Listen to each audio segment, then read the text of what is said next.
The following is scheduled for a 1-hour time limit and is anything goes. Introducing, coming from Pittsburgh, Pennsylvania, in the Trib Live Radio Studios, WrestleZone.com reporter and columnist Justin LaBar. And his opponent, you. Call, tweet, email, because you can go one-on-one with Justin LaBar in Wrestling Reality right now on Trib Live Radio.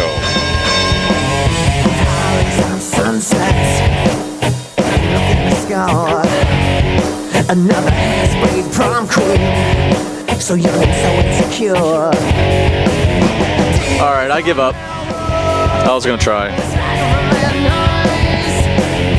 The silence, the no words, all actions worked out pretty well as of late for the big stars in WWE, and I guess when you see the video that's here always in the Trib Live studios, it might have a certain effect, but radio, I'm stuck.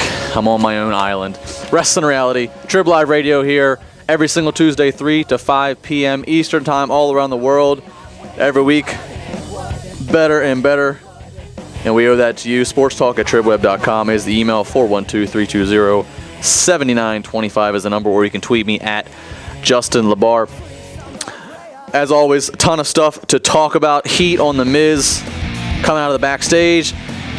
WWE Cruiserweight only show, a possibility. We learn more with Taker and Triple H, Punk, Jericho. But let's do how we do, and let's go through last night's Monday Night Raw coming to you from Oklahoma City. And we start off with Triple H, the COO, coming to the ring, and he tells us that the board of directors are currently deciding on the fate of John Laurinaitis as the Raw general manager. Triple H then switches the topic to The Undertaker. He says he respects him too much. He watched The Undertaker get carried out of the ring last year at WrestleMania, not being able to walk out on his own power.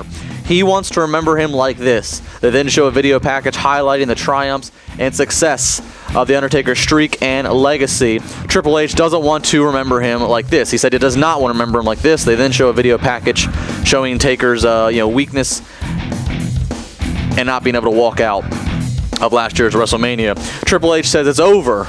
Then the lights go out and another video package airs showing Undertaker sitting in a room watching a video that sums up him being carried out, as well as Triple H talking about how he's took The Undertaker to the limits. And you hear The Undertaker's voice say that this is not over. He says he wants his vengeance, and he will give it one more chance to Triple H at Immortality. The stars of this whole opening segment, easily the WWE production team. The team that visualized, produced, scripted, and edited all three of the videos we saw in the opening segment. Big Show versus Daniel Bryan. Bryan brings out AJ, who was in a neck brace. Good couple minutes of a match. I'll tell you, I usually get bored with Big Show. I mean, overall in his career, I get bored. I just do. But I can't deny how good he is for his size. Working with Daniel Bryan, I notice it more so than other times. Just how athletic he is. He doesn't move awkwardly.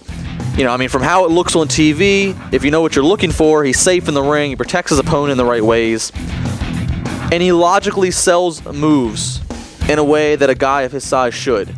After Big Show almost ran into AJ, Daniel Bryan grabs her and they walk out. Bryan cuts another heel promo. How good is Daniel Bryan? Seriously. He isn't the cocky, pretty boy heel that literally everybody else is. He's different, and he's good at it. I can't wait until AJ officially does turn heel and the two of them can be a unique, dorky power couple. David Otunga in the ring singing the praises of John Laurinaitis. Sheamus then comes out and we have a match as the Celtic Warrior rips up all the nice clothes Otunga is wearing.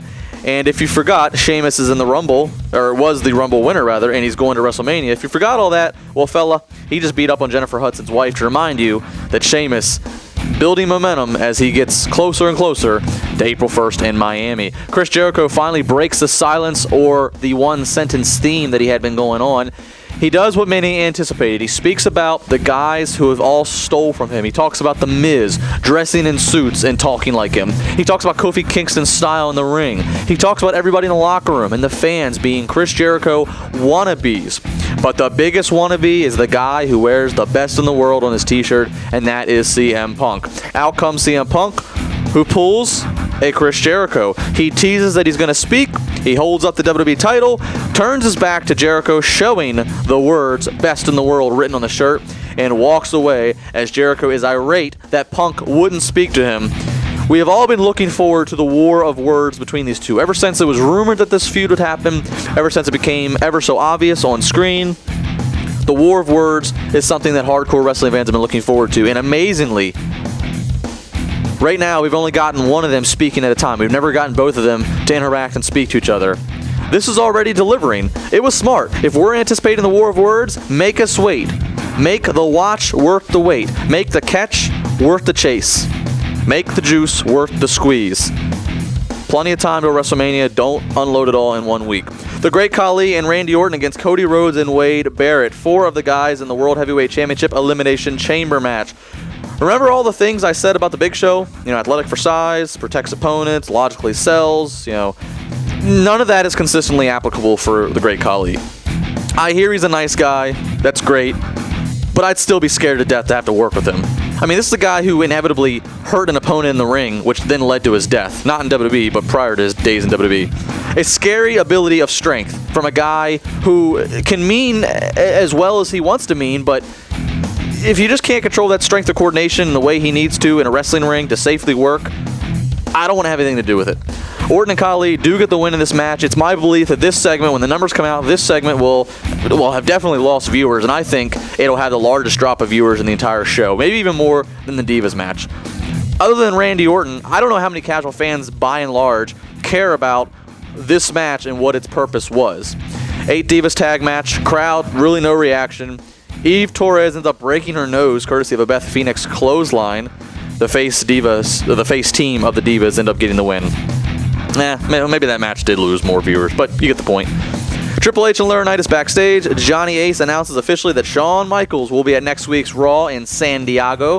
6-pack challenge of chaos with the members of the WWE title elimination chamber match. Wisely, Jericho and Punk, for the most part, stay away from each other.